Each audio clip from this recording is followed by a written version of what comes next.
The way the ancients looked at the world was that it was indicating an implicate order. In other words, everything that you saw on the surface indicated something underneath. So they saw it as indeed signs indicating something else. Just as you see a tree, if you understand anything about trees, you realize that the only reason the tree exists is because it has this massive root structure underneath the ground that you can't see. Now, once that root structure becomes seen, the tree dies. You see, the tree dies. So the unseen world is really the source of the seen world. The unseen world cannot come into the seen world, because if it did, the seen world has to disappear. And so when you look at the seen world, what you're really supposed to be recognizing is what are the roots of the seen world. The roots of the seen world are the unseen world. That's the real meaning behind the world. And the thing about trees, people don't realize this, but the root structure is actually more important than the tree.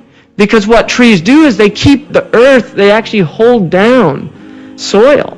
Like mountains. You know, the Quran says the mountains are pegs. Mountains actually prevent the world from shaking. And this is something known in modern geology. So what you see of the mountain, what's more important is not the seen part of the mountain, it's the unseen part of the mountain. The fact that it's a watad, deep into the earth. But you're only seeing the outward and you think that's amazing. Well, you haven't even seen the root.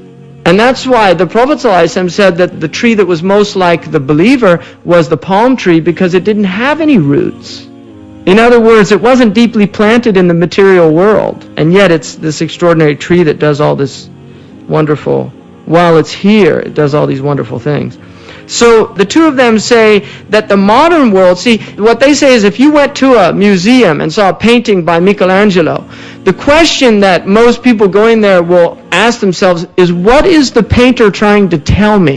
What's the meaning of this painting? Or if you heard a poem, you could say the same thing. What is the poet trying to tell me? He just didn't make up this stuff. There's something he's trying to convey, a message.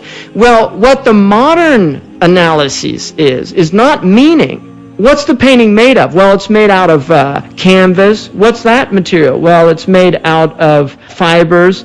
What's that material? Well, it's made out of these molecules. And what's the actual colors from? Well, those are light reflections, and this one's at a certain frequency, and that's why the yellow is showing up, and the blue is at a certain frequency. And so they analyze the painting not for its meaning, but just to explain what it's made up of.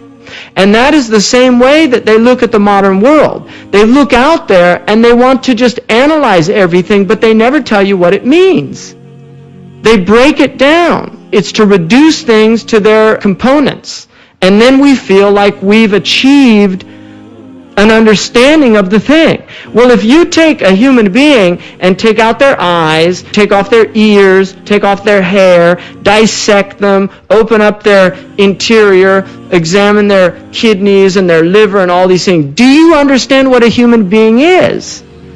Has that given you knowledge of what a human being is? Well, it's given you a certain knowledge about something about human beings, that they're composed of flesh and blood, and they have hair, and they have liver and kidneys, and the kidney does this, and the liver does that. That's a certain type of... But does that tell you about a human being that can think, that can speak, that can write poetry, that can paint pictures, that can play an instrument, that can do all these extraordinary things? It doesn't tell you anything about that human being. Why does he need to do those things? Why do human beings even pursue such pursuits?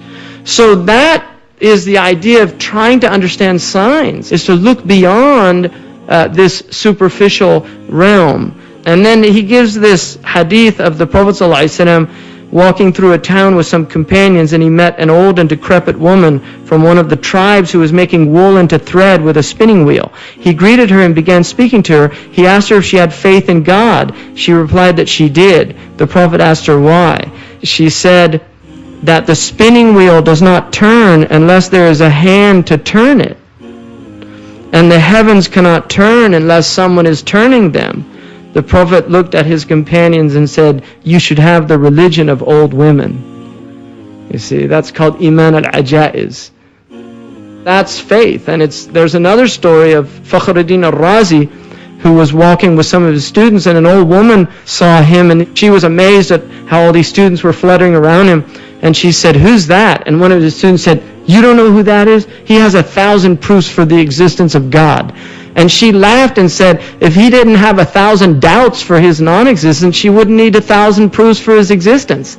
And when Fakhruddin al-Razi heard that, he said, "You should have the faith of old women."